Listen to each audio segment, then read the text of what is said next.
Ժողովուրդ ջան, հիշում եք, որ ասում էր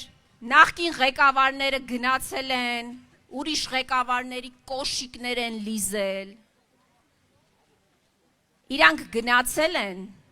կզել են ու Ալիևի կոշիկներն են լիզել։ Մենք տենց ղեկավար ուզում ենք։ Սրանք ասում էին, որ Թուրքիան շարունակում է իր ցեղասպան քաղաքականությունը, որ պատերազմի մեջ Արցախյան 44-օրյա ակտիվ մասնակցություն է ունեցել։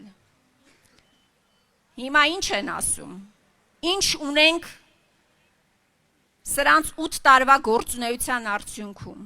Ինչի առջև ենք մենք կանգնած։ Մենք այսօր ունենք մի պատկեր, երբ որ հազարավոր մայրեր Եռաբլուրում գրկում են իրենց որդիների սառը շիրիմները։ Իսկ իրենք նույն ջերմությամբ գրկում են Էրդողանի գիրքը։ Մենք տենց իշխանություն ուզում ենք,